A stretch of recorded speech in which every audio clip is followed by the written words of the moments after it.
dans la une émission, oh, grâce mise à reconnaître que tu vas passer un coup de pouce pour que comment oh bango bazali lelo Ferrego là. Aza mutali bosso a croyaka na ye que arokyo comment oh ya azali. Parce que ce qui fait rappeler ça un coup de pouce sauté. Peut-être on n'allait pas parler d'elle. Peut-être on n'allait pas parler d'elle. Donc pendant elle a passé. Alors on les lunettes par respect. Au moins Ferrego là aza et pas nanga aza muto sakanate. Jazz na carrière nanga Ferré il a contribué. Qu'on arrête un peu la polémique à... Moi je suis plus dans les polémiques à la con. Moi je me suis tanganga parce que je dois beaucoup à faire. Moi je dois pas faire gaz, je dois pas hériter. Je suis sincère, même Fali. Tant lelo yemoka lobi que non, maison yango moko ezo proposer ba artiste oh baza censé ko sala naye na ba featuring. Donc qui peut ba eko ya Davido, il faudrait ba ça la featuring na Ferrego là. C'est-à-dire que et là on va penser qui est mérite ba décerner qui wana eza une façon ya koyeba sabino que il y a des grandes choses au ezali koya. Et bagali baleki na babilo kwana ils ont vraiment appris. Donc tant où tu as reconnaître grandeur ya Ferrego la lobby que c'est mon idole. C'est-à-dire que il a vraiment un niveau sur le plan musical. Vous allez comprendre. Pour nous ta cosa na mabe, mais ça bola moment le lorsque tu remonter à la paix, tu vas remonter à la paix grâce Mbizi. C'est grâce à Ferrego là. Ce qui moutola za na monter ma mabe, mais le l'autre ta grâce Mbizi oté. Tu avais fait confiance. Vous allez comprendre ça là qui a confiance avec que non, oka ko bima. Reconnaître ta grandeur wana ya am naye. Vous comprendre. Aza mutumo bo aza na boli. Vous reconnaître tongo atapona yango. Ça le croit te ba artiste ba ko sa biso ke baza na ba fan, c'est pendant baza na ba fan te. Biso ba Gaulois, nous sommes de vrais. Nous sommes réellement de vrais. Musala eza mususu te, musala eza somba artiste na yo. Vous allez concentrer te na ba biloko ba bitumba ya ba artiste ya ba baza na moral te si je. Mais vous ne l'avez pas fait. Mais kaka na diamba ya faire wana ndo moni a ngaka sala eloro mo abongo. Diamba ya Ferré ndezo bimise meilleur chanteur na minute oyo. Boye bisanga bo comparer ba artiste na bino na Ferré na royemba na minute oyo. Bo comparer te. Vous allez comprendre. Et par donc à bino na ba interprétation ba nzembo mususu. Mais vous écoutez ma banzembo no temps on préparer ango. Mais quand ma banzembo artiste mususu, on sentit que cet artiste azana ene l'autre côté na musique. Et l'autre côté. Mais vous voulez toujours vous mesurer à Ferré. Diamba. Vous avez dit mais la diamba ça. Vous avez dit mais la diamba ça te. Vous avez dit mais la diamba ça te. Et c'est diamba Ferré ça là qui a bête à musicien là. Est-ce qu'il y a vraiment diamba ya Ferré et pour ça faire aller dans la plateau n'importe quoi mi bête à batolo diamba ya Ferré. N'hésitez pas à liker la vidéo si elle vous plaît et si vous êtes nouveau sur la chaîne, n'oubliez pas de vous abonner et d'activer la notification pour ne rater aucune de nos prochaines vidéos. On commence. Voilà mesdames et messieurs, chers abonnés, chers Gaulois, chers gladiateurs, tout ça en direct, il y a salon Arcabos na Bondal. Donc chez le boss Arca, donc ma solo Nevanda Awa. Moi c'est votre humble serviteur Jigel Kabemba. Vous êtes sur Joshua News Télévision, la meilleure adresse. Ceux qui veulent se divertir, se détendre, vous avez information à solo, vous avez analyse à solo, vous avez plaire bino, vous avez la vérité. Donc je profite de l'occasion pour nous repérer ça, bambote nangai na un bon tonton depuis Dallas, l'oxygène. Il y a na Dallas, un bon tonton depuis Dallas, Didier Ngoyi, le papa de Z, mbote na Bisika Ozali. Na robosonate Mama Roki Bizimungu depuis Dallas, mais on a biso papa Dodo l'évangéliste, c'est Dodo na Peshombote Bisika Ozali. Le Caleb Bizimungu le génie na Peshombote. Nanete Lutumba Mote ma DG Bob Mouanke, ya Paulin Konda, Mama Bibi Nakagari na Peshombote Bisika Ozali. Oui, comme vous le savez, l'actualité est dominée par Ferrego là. Mouta Simbi vraiment ma solo et actualité eza Ferrego là. Quand je vous le dis très souvent que cet homme-là a vraiment génie, et peut-être dans la 5e génération, Toroti Kalasouko, dans la 5e génération, musiciens locaux là, ce qui est vrai à Zate. Peut-être on a évité ceux qui sont dans la 6e génération, les musiciens locaux à faire, on a évité. Pour Lelo Oyo, tous ont consommé l'album Y'a Gali Garvey, Amour et moi. Si vous vous souvenez bien de ce qu'avait dit Gali Garvey, alors dit que non, Ferré c'est mon idole. Ferré c'est mon idole. Une fois je l'ai reçu. Tant on a ça na radio na Yambaye, assez la biso donc c'est la biso a capé la moko. Il y a Ferrego là. il y a moko ya fait rigolo. Donc tu sens vraiment le timbre, c'est quelqu'un qui a pu travailler fait rigolo, à part le fait qu'il a travaillé qui peut d'autres artistes, mais on sent le fait rigolo en lui. Et tant besoin consommer par exemple l'album Amour et moi, total les titres moussous aux unité titre local lititi aux titres local lititi au senti qui fait rigolo en akati. Donc pour être grand aujourd'hui dans la musique, il faut consommer fait rigolo, il faut landa fait rigolo mingi, il faut landa vraiment fait rigolo mingi. Et toutes ces personnes et tous ces jeunes artistes au balwa que non, ngana yoka fait rigolo, ngana linga fait rigolo, ce sont très souvent ces artistes au bazara vraiment la connaissance musicale. C'est pas facile d'interpréter Ferré. Ça c'est une vérité. C'est pas facile d'interpréter Ferré. Pour ceux qui n'ont pas regardez-moi.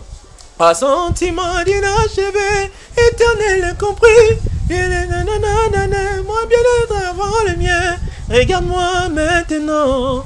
À mon sœur, nous nous sommes liés. Son innocence m'a redoré la légèreté. La parole est bouillinga à moi qui est ça la kala. Au moins déjà qualité en Zemboana, niveau à Mbela Zemboana, c'est pas tout le monde. Parce que moi là je ne suis pas un chanteur. Mais il faut na zalara na souka. Et pour y arriver, à force à ko yemba banzembo loko la bawana. À force à ko yemba banzembo loko ba sing again, sing again. Tant qu'on travaille, au la musique, au moins que le niveau vraiment est au mata. Et bagali balekina babilo kwana, ils ont vraiment appris. Donc, tant où tu as reconnaître grandeur et à faire rigolo à lobby que c'est mon idole. C'est-à-dire qu'il a vraiment un niveau sur le plan musical. C'est aussi un moyen pour moi de vous appeler. Il y a recommandé Bino, album Wana, Amour et moi, avec Gali Garvey. Tous les gens qui ont fait rigolo, toujours continuer car on a fait rigolo. Fait rigolo, oyo, tout le qui peut émission naïe. Vous le savez, Ferrigolo Azali, membre, il y a Sony Music, Azali artiste, il y a Sony Music, partenaire, il y a Sony Music. Donc, il y a toi qui trophée naïe, mérite naïe, si je peux le dire. Oyo, bah, des cernas qui est à niveau, il y a Sony Music. Depuis que l'Obama qui est belé, mais les gens oubliaient que c'était une façon, il y a non. Nous avons signé des artistes, il y a la belle Oyo, mais cet artiste-ci a une particularité. Il est vraiment différent de beaucoup d'artistes belés. Et en même temps, le lot, il y a lobby que non, maison ils ont proposé artiste oh bah ça censé que ça la naie na ba featuring donc qui peut ba écho ya Davido il faudrait bah ça la featuring na fait rigolo. C'est-à-dire que et là on va appeler ça qui est mérite ba décerna qui on a eza une façon ya koyebi sabino que il y a des grandes choses oh ezali koya des featuring de taille ezali koya oh remona vraiment que bon remona un autre visage de fait rigolo. Na moni pas lobela qui style à sikao ba sud-africain ming ba osela à ma piano. Ils ont style moroboé, oh que docteur bah ils a quelque chose de nouveau pays bah qui s'est mis musicalement. Et puis faire rigoler la vie que c'est un polyvalent, il va essayer, il va s'adapter à ce style parce qu'il y a un monde de battre le plein, il y a un monde de la plus utilisé comme style dans le niveau pays d'Afrique du Sud parce qu'il nous a annoncé qu'il aura des featuring avec des artistes sud-africains, il y aura encore d'autres artistes, il y a Mboka Ebele, oh Yemoko Sony à proposer. C'est-à-dire que signature il y a fait rigolo à Sony Music et la signature Moroboye oh les autres Sony Music a ça un projet oh les ali minene makasi pour na faire rigolo. C'est-à-dire qu'il ne va pas se limiter seulement na dynastie album, ils peuvent même aller au-delà de ça parce que la voix de Ferregola promet de grandes choses. La connaissance musicale de Ferregola promet vraiment de grandes choses. Ça promet vraiment de grandes choses. Pour accorde Sambongo, et vous allez vraiment fois à la rapper vraiment à Ferregola par les artistes à la rana bango. Donc c'est un peu ça. Devant un abisso comme je le dis très souvent, vous le Gaulois et les gladiateurs, continuez à consommer Dynastie volume 1 et Dynastie volume 2 arrive au mois de février le 14. Wana pe rosa sous na musala sous bo bana ko consommer parce que Ferregola bisonde to sala pe ke pour akota na histoire parce que ça le croit te ba artiste ba ko sa biso ke bazana ba fan c'est pendant bazana ba fan te biso ba Gaulois nous sommes de vrais, nous sommes réellement de vrais. Moussa les a moussouté, Moussa les a somba artiste na yo. Moi ça la concentré té na babiloko babitumba y a artiste y a bazana moralité si je peux le dire. Oh y a entourage ba critiquer faire rigole à son entourage à ma bé mais sont allés entourage créer des ordres d'autres tcha batuna insécurité et ça entourage na bango. Moi ça la donc distrait na biloko wana kututé. Bino votre artiste c'est fait rigola.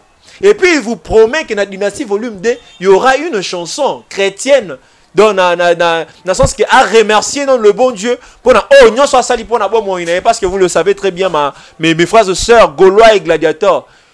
Prison eza liwa ndambu, ce qui est vrai. Ceux qui ont battu la maki spirituellement, ceux qui va sambela qui pona yo tendenge passer Moïse Mbi et asala qui pona faire rigola. Peut-être quand il n'est qu'on s'empirer. On se rappelle une histoire il y a 5, 6, voire même une année. Une année. Mais c'est grâce à toutes ces prières, grâce à la prière wana croyant, fidèle, il y a cité Bethel, Salaki, Domoni Lelo, on a pu retrouver notre frère Egola, Oyo Azako vaquer librement na ba occupation naie. Azako vaquer librement na ba occupation naie grâce à la prière wana. Et tellement que Azali Moutoumoko Azan reconnaissant, Azan a simplicité, Azan a amour, Azan a humilité. Alingi Nzambe na ye solo parce que lui n'est pas comme Ken Piana ou a déformer facilement une chanson chrétienne juste parce que aïni artiste. Donc bakrena ba bangala bango Nzambe te. Dans la 4 album à Dynastie volume 2, vous allez retrouver une chanson chrétienne. Une chanson chrétienne au monara que batu batu nyonso ba okoka ko se retrouver grâce à Ferregola. Grâce à Ferregola. C'est la raison pour laquelle je vous dis très souvent, Ferregola c'est un artiste de qualité. Moi je l'appelle très souvent notre diamant musical. Parce que il est vraiment soka zaté. Tu ressenti vraiment absence. Non, on dit déjà que Nenga Kangama est en prison, Nenga Zaki en détention, Nenga Zaki to santaki. Mais heureusement, ayeba ki okende atikela yibiso nini atikela yibiso dynastie ne che bango ya mbuye bango nyati bango dominer bango ndel lelo. Tout le monde a l'album, mais on continue toujours à se vendre comme il le faut.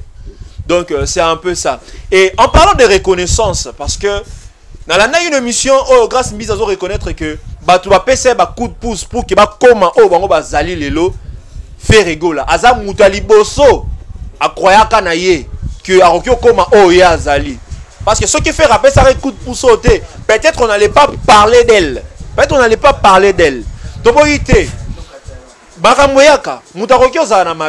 mais pourquoi Bolamu a offert à Salelio et on a place ma casse peut-être faire à Salelio parce que moi je ne vois aucun mal au Mabé on offert à Salelio parce que tout le temps il dit solo ya diamba faire diamba faire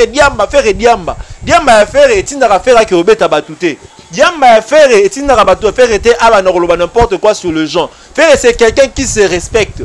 Bon, ceux qui comme la diamba et qui comme ma bisoto se comporter le quoi faire rigola. C'est qu'il y a un conseiller de se mettre la diamba. Parce que faire rigola pour le baramer la diamba, à ça la boye. Faire rigola, yewana calme. Avant d'être toujours dans son coin. Alors ça la makamou n'est pas album mais était comme malamu. Album ils ont se comporté bien à ba marché. Même non mais la raté. Bino monde ka bato bitumba. Bino mamuka no so ya mabe, ndé ils pas na bino. Sikoyo. Mabe a faire rigola les années.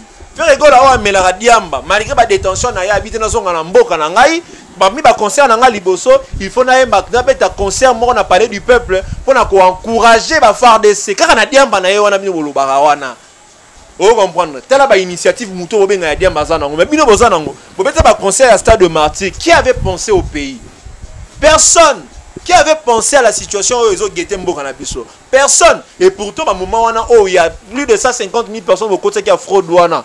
Et Zaki moment beaucoup passer un message important parce que tous les yeux Zaki rivaient vers Bino, regard Zaki rivaient vers Bino, mais vous ne l'avez pas fait. Mais quand on a dit à ma faire Rwanda, no moni à Gnaka Sala et Loro moi bongo. Diamba a fait Neto Bimise meilleur chanteur na minute choyo.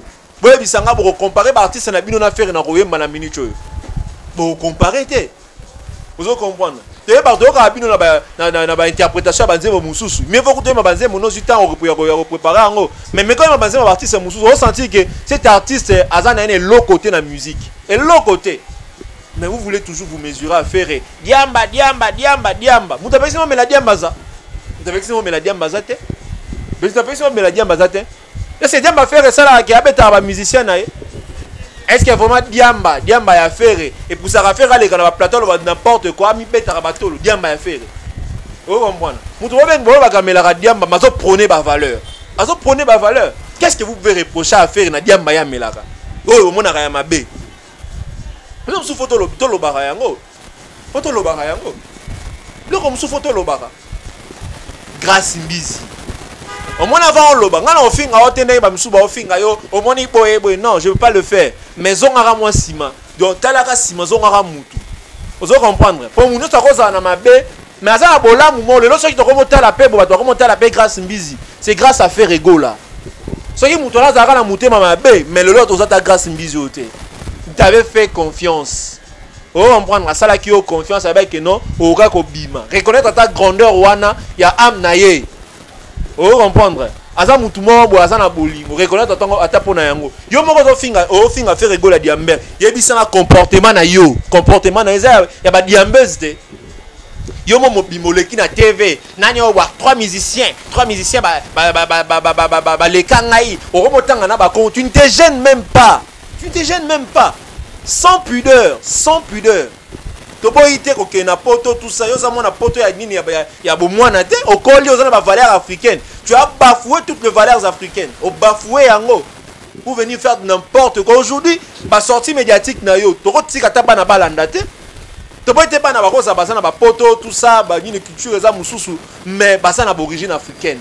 Ba biloko lobara et pe ça vraiment et reflétera vraiment ba valeur na bisoté. Vous comprenez? Mais des fois, quand vous dites ce genre de choses, je me dis, est-ce que vous vous rappelez à votre famille, bah non, qu'on vous respectera vraiment? Pour Toko, ça la foule jusqu'à ce point où on a été. Mais beaucoup de gens ont la foule, il y a boyé, qui est foule, il y a comportement, il y a valeur. Mouto, yozo finga wana chanvre, c'est à chanvre. Yona so batalibo, n'a pas ça chanvre. Yona ye. Mais ce qui m'étonne, bah tu vas finir à faire. Au moins, on a rabatonné mon sotalibo directement, tu te dis que non, oh, ça mouta diamba. Yemoko na sa mutadiam. D'ailleurs baraté comme la bango balinga ba mais sango faire na nenga molili to ndenge ni to ba inviter faire na clan na bango ba diamba. Wana ye barango te. Vous comprenez? Wana pe na ye barango te. Otali na faire ngo na ba benga mutadiamba yoka ten kitoko. Yoka raisonnement moko logique. Yoka raisonnement moko logique. Ala ndelane ba via batute. So moni déjà que besoin poser la question moi polémique ça la qui a contre na ba terrain batu. A éviter boyina ye. A éviter boyina ye. Oh, comprends? Parce que Diam me tourne à Rabatou Moutou. Et comment ça sort n'importe quoi. Et le ngolo va sonner à Bomoto. Mais faire à Zabongote. Faire à Zabongo ata moukiete. À Zabongote. Botique à faire Kimia. Botique à faire Kimia à la dynastie nae. À ça la promotion à la dynastie d'ailleurs à promettre déjà clip en zem monaie réalité. Oh, comprends? À ça faire partir batou kal batou ya artiste oh lelo oyo. Clip mora kala o ba sepe na ngabita sa bango surprise sepe sa bango na bimisila bango clip a permettre biso sous clip ya Chili na ye na innocent balume ba yuma ba vida kala il travaille asa suna ba temps pona ba buzo baté asa suna temps na te faire rigola asa suna temps pona ba buzo baté et puis biso ba toto za na faire rigola to za peine na bomoko to za trop égoïste te ne sont pas égoïstes faire rigola azali bien privé à mutute ça c'est une vérité.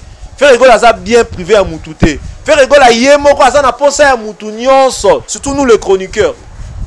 Faire rigolo à ça n'a pas ça à Moutounions. Aujourd'hui, il faut viser l'objectif de ces années. Tu dois envahir le média. Il faut envahir le média. Quand on doit envahir le média, on a cliqué pour Moni Bisso. On a cliqué pour Moni Bisso. Au moins, que Babouzo, Baouzo, Bamara Mingi, si vous faites rigoler, ils ont vraiment trop na place. Maintenant, bino boza wana bolinga bokanga makaka bino na bino bon mona ke bozo réduire faire rigola na niveau moro boye OK moi large diffusion d'activité à faire rigola ya maramba faire rigola ezalate aujourd'hui so mutu aye à côté na clic bo fongolé maboko à côté qu'on marche ensemble telle est aussi la volonté de faire rigola ça na pour ça que tous allons ensemble to fongoma la famille a chronique musicale et fongoma et ya susu munene. Il faut qu'on se donne la force. Vous comprenez? Tout tiraka avantage na bisoté. Au moins les camarades vous êtes très avantageux. Yo ana mbangu. OK, o tiki baninga. Non. Pas ça. Pas ça. Ngalo ce que nous faisons, c'est juste parce que tous ça nous ba fans. Si on n'était pas de fans, il y a fait rigola, peut-être tonga tout ça ba bloko to salaté. On aime l'artiste. Il y a certains risques qu'on prend et ça parce que to linga artiste wana. Ça c'est une vérité.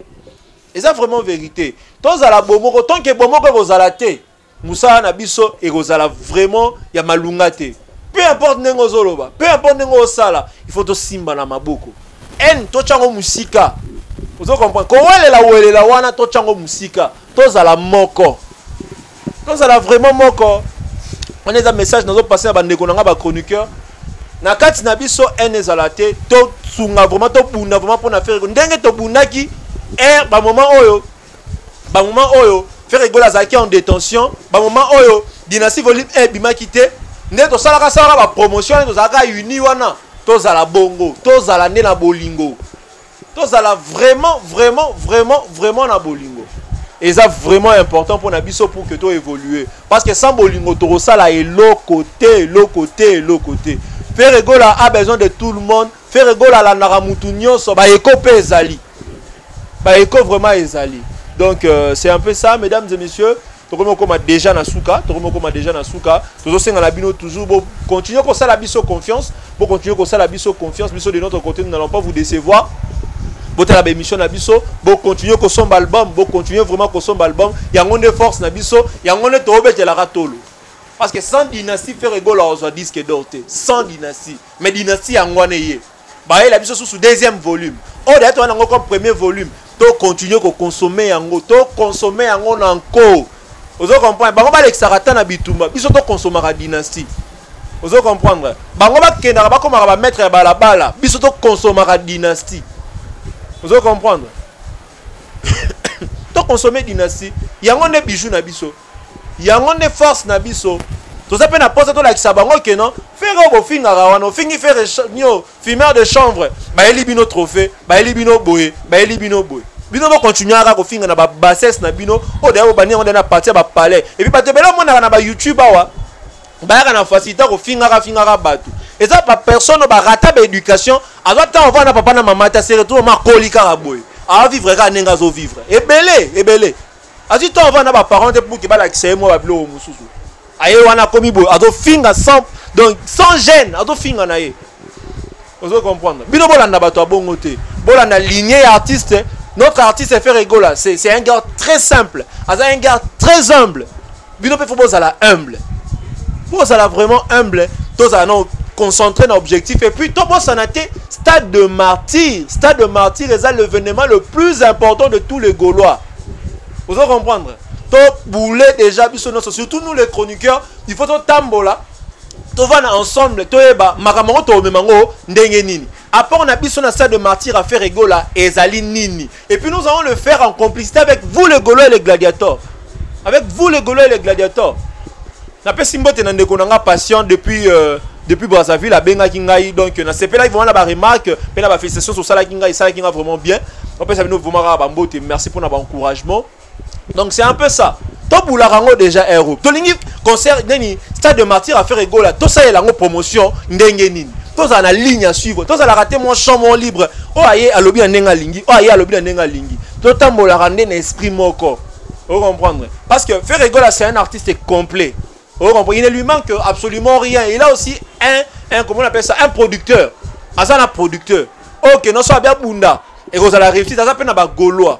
Mais biso peut on a part na biso à quoi apporter, tout ça na pierre na biso à quoi apporter dans l'édifice. Pierre on est à ce que toko ça la promotion, il y a ni événement stade de martyr ana ndenge ni biso ba chroniqueur. On est peut-être tout l'exaton la biso, il y a que na guininité, il y a ça la guininité tout ça boy. On n'est pas plus à passe-temps, on est suffisamment intelligent pour faire des grandes choses. De l'autre qui peut citer le BOP ça. Donc c'est un peu ça. On a beaucoup à faire, je vous le dis. Tu as vraiment un mobile au sala. Il faut convaincre tout le monde d'être dans la émission de sala que l'événement le plus important de 2023 est le stade de martyr il a fait rigola.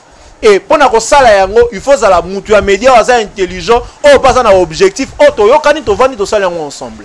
Donc c'était ça le message dans Aki Nango pour la Lelo, pour la bande de chroniqueur, pour la Gaulois les gladiateurs, message dans les âmes poussé, mais hyper important. Et c'est vraiment hyper important. Bon, on a en considération, soit pour ça na idée, initiative, tout ça, to bengana, numéro affiché na bas écran. Au bengité na moneza boy. Si il faut recommander même na nini boto komi to discuter pour belé ba benga to sola zo kana ta o sola na bango. Vous avez matin au sola pour faire rigola, moi je dispose mon temps. On comprendre. Ngata ba misuso ka benga boto na osenga mbongo te parce que na viser intérêt na nga personnalité. To viser intérêt na nous artiste. Pour belé comment vous ça une émission boy. Ah, mais ça na vous ça na combien et puis tu prétends aimer faire rigola, tu vois. tous ont profité na faire rigolo. On comprend. Et puis ma émission au benga ça peut y faire rigolo mais on te demande de l'argent. On te demande de l'argent. C'est grave. C'est vraiment grave. Mesdames et messieurs, nous sommes arrivés à la fin. Est-ce qu'on a fini Moutou? On a fini Moutou. Tu as lobby dans ngara oyo za livré. On a fini Moutou.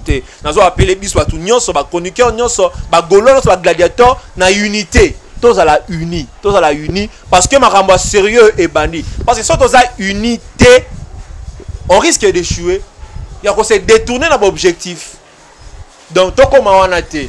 Merci Makasi na un bon tonton à Dallas, Didier Ngoyi, le papa des aides. Mbote na obisika ozali. Merci na ndengo bolandi biso. Na pesi mbote na mama Roki Bizimungu, na pesi papa Dodo, Dejeni Kala Bizimungu, na nete Lutumba Motema ya DG Bob Mwanke, ya Paulin Konda, mama Bibish na Calgary, mama Fanta Fofana, ba onyo so ba soutenir radio Show News Télévision. To pesi bino mbote, ba onyo so ba lingi Show News Télévision. To pesi no mbote bisika bozali. C'était votre humble serviteur Jigel Kabemba. Et le simple to senga na bino kaka. Botala ba vidéo na biso et bandeliti suka. Bo pesa biso force pour to za nango posa.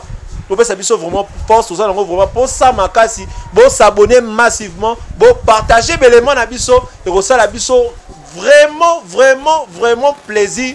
Donc il y a Rosaranate. Il y a Rosaranate. Je nous a raté pour nous recommander. Je nous a à sali musala naye, ba sali musala na bango, binomo connaît pour apprécier. Donc c'est un peu ça. Tant on apprécier mo mo na te na bimisa oh na tindela taboy. Na sala boy. Déjà je nous a lingara. Donc c'est un peu ça. Nous sommes merci de bolingi biso. Nous sommes merci de soutenir biso sur tout le plan. Nous avons vraiment na bino parce que nous avons fier Robin ma Gaulois. Nous avons fier Robin ma gladiateur. Nous avons fier derrière papa Hervé. Peu importe le vent. S'il faudrait dire la vérité, je le dirais pour le bien de notre artiste. Vous comprenez? Peu importe le vent, on a se détourner. Nous sommes là. Nous sommes là et nous allons continuer à soutenir notre artiste parce que Tozara qui va fan depuis Kala. Et ça, c'est fans moraux improvisés. Nous ne sommes pas des fans improvisés. Nous ne sommes pas des fans qui viennent chercher leurs intérêts dans ma mafia rigola. Non. Non. Vous comprenez? Non. Vous comprenez? C'est un peu ça. Tokomi Nasuka, c'était votre humble serviteur. Jigel Kabemba et derrière la caméra, c'était le Design. Tout bon année prochainement.